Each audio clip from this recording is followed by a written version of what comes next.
possible harm from insisting that God authored the Bible.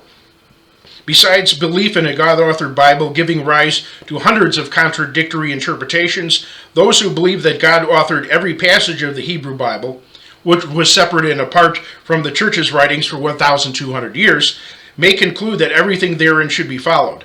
Besides the fact that science and technology are minimized, some examples are: every populace, without exception not of God's chosen people, are depicted as utterly depraved barbarians. Every reader conveniently deems him or herself one of the chosen people. Even the main characters, role models, don't merely exhibit common human failings. Sometimes their failings are worse than those of the average person. Their behavior has been used to justify polygamy and other nonsense. Deuteronomy 22:13-21 is ignorant and possibly harmful, as we cannot prove whether or not a woman ever had sex, as hymens are often broken through mundane physical activity, while some women who had sexual intercourse retained intact hymens. And commands to marry and reproduce cause harassment and denigration of singles, and now our world suffers from overpopulation. Also, pets are non-existent, and animals are slaughtered while men are told to subdue the earth, not protect the environment. Hard drug dealers who have promoted the death, suffering, and enslavement of millions, destroying them physically, mentally, and spiritually, are not even mentioned.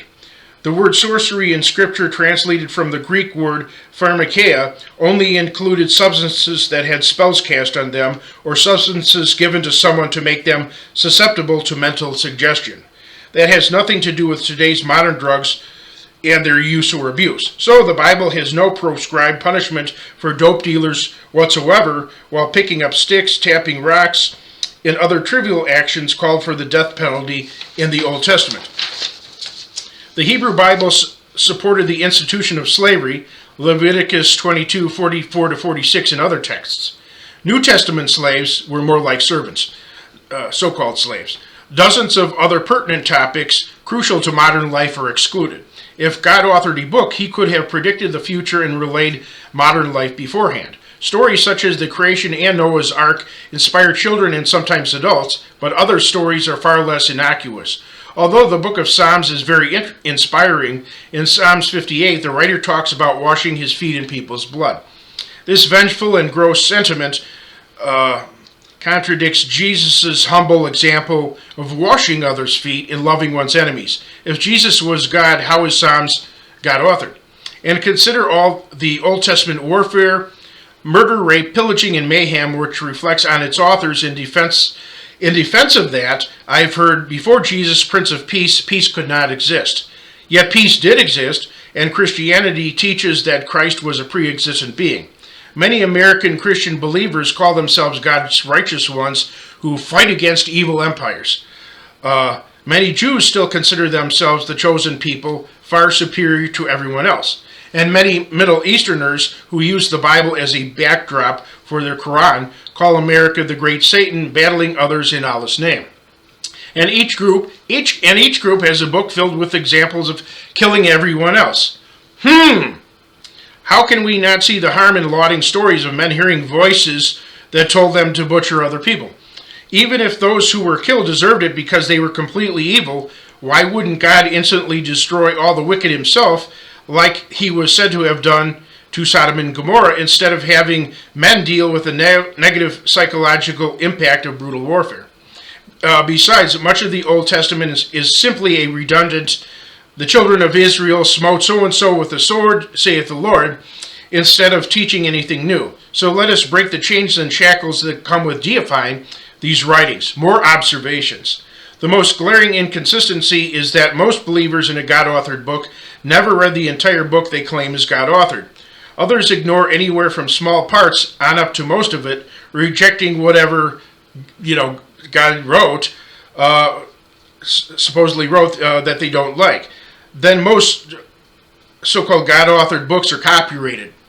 If a book is copyrighted by Joe Schmo, its author is Joe Schmo. If it's copyrighted by the Flim Flam Company, it was authored by Flim Flam employees. If a copyrighted book is God-authored, it better say copyright by God.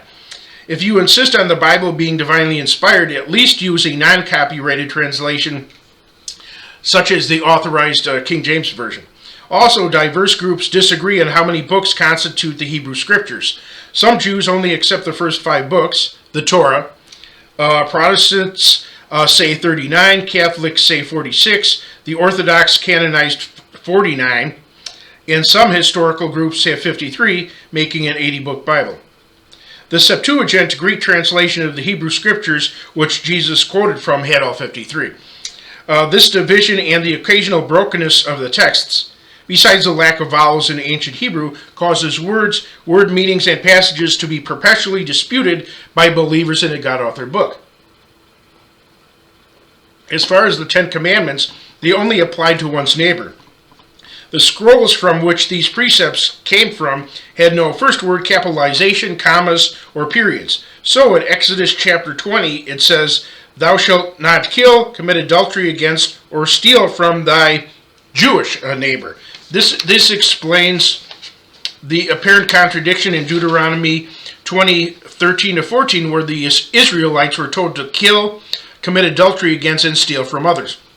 The Levitical precept, "Love your neighbor as yourself," Leviticus 19:18, only applied to fellow Israelites as well.